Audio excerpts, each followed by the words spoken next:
In this video, I want to talk about sighting it in from start to finish. All right, so you've got everything mounted up, and one of the most important things we need to identify right away is whether or not you need a shim or not. And the way we tell that, the rest is down in this instance, but you're gonna line your string up in your rest, and your string is gonna come right up somewhere right in the edge of the glass. So while you're looking right at this point, looking through the tube with the string on the edge and the string in the center of the rest, you should be able to see straight through the tube. The tube shouldn't look like it's kicked out for like a right-hander to the left a little bit. If that's the case, it just means it's how your bow is set up, how your cams are set up. The string is sitting off to the right just a little bit. So in that case, we'll end up using a 10 or 20 thousandths shim between our mount and the riser, just to change the angle of your sight a little bit. If you need a shim and you're not using one, it will feel like you either have to torque your bow to see the dot, or you're gonna have your hand away from your face. The shim will rectify that. So just check out our shim video and we'll go through the steps of how we put a shim in. Okay, so in the perfect world, we've got it mounted up. We're gonna take our first shot. So we draw back, nothing funny, our anchor point's good, and the dot's right there. Okay? So, first instance, you may, shoot your bow and you're hitting, high. So your point of impact is higher than you want to be. So what do? We're gonna loosen this screw, the back screw, and the front screw, making sure that this screw is pushed up right against this front ring. If you're shooting high, we're gonna move the front of the sight up. So let's say at, you're 2 inches high. It's a tiny bit, maybe like 20 thousandths, a quarter of a half a turn. Always make really small adjustments here. So shooting high, move the front of the sight up, chase the arrow. So you took your first shot and you're shooting low. What do? We're gonna loosen this back screw, loosen the front screw, and we're gonna move the front of the sight down. So make sure as you loosen this screw, the front ring is actually sitting on top of it. It's not staying up. It should be kind of floppy and move around. So shooting low, chase the arrow, move the front of the sight down, and it doesn't take a whole lot. Then go back and retighten your screws and shoot again.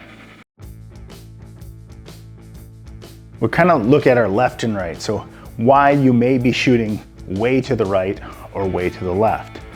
It's more common that a right-hander would shoot way to the left and a left-hander would shoot way to the right.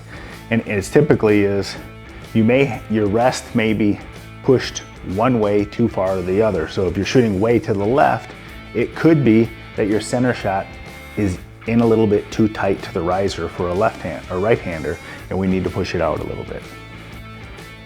Another reason is that you could have a little induced torque there, and you're actually, changing where your arrow's pointing, especially at this distance. At this distance, we should not be more than an inch or two to the left or to the right. It should be very close. So if we find ourselves really having to torque the bow to get the dot centered, what I mean is we're drawing back really good, but we can't see the dot. Let's say the dot is off to the right a little bit. We find ourselves having to twist the riser to get the dot centered.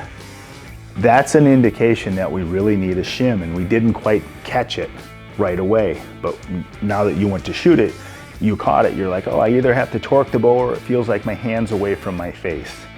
So then let's go back and decide, usually we'll start out with a 10 thousandths, the shim with a 1 on it, and put that shim in and see how that feels. Does it correct that?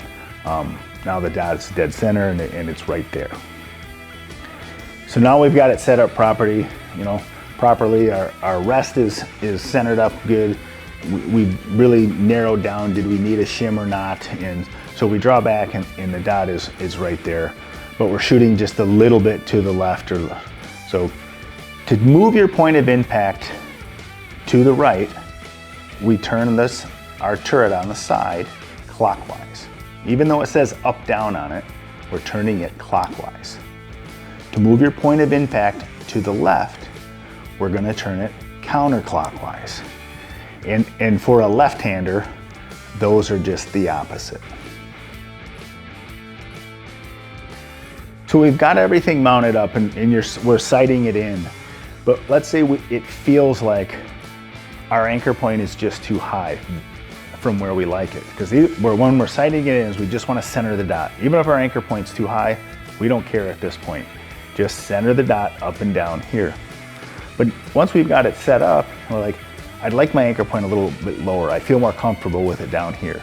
So the lower we want our anchor point, the higher we mount the base mount this to the bow. So there's 4 mounting locations here. Just move it up 1 hole and that will lower your anchor point. We can move it up or down here by choosing a different hole in the back. But if we move this to a higher hole here, we have to do the same up here and keep this angle the same. So when we change the angle of the sight, that changes whether we're going to hit higher or lower. When we change where the sight is mounted up and down, that just changes our anchor point. And the same goes for our rings. If we get it dialed in, but we just feel like we want that anchor a little tighter because it just feels better to us, we can always change the length of the ring, make it a little shorter. That'll bring the dot closer to the string and help you mimic something. You know, maybe I shot a peep forever and I just like it really close. That's not a big problem. Just change the length of the ring. So now we're sighted in, we're dead on, let's say 20 yards at the top. The top of the mount is flush. Our hash marks in the back, the hash mark on the mount is lined up with the other ones. So to shoot further distance, we'll go to our adjustment knob. Let's say we're going to turn 1 click down, okay? And shoot it. Does that get us dead on at 25? Or do I not need anything and that puts me dead on at 30? Let's say. It just depends on the speed of your arrow. So you may sight in at 20, and just because a lot of bows are really fast, we're shooting very flat from 20 to 30.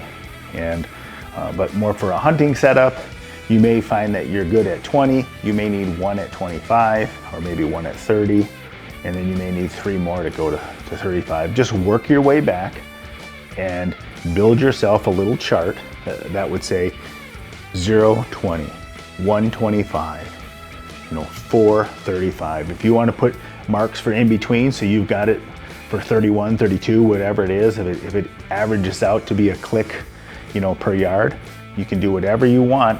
Make this chart as big as you want so it's easy to see if you're having trouble, seeing stuff up close. That about wraps up, how to sight it in. If you're kind of looking at it and you're like, that still doesn't quite answer some question, leave it in the comments below. We'll get back with you.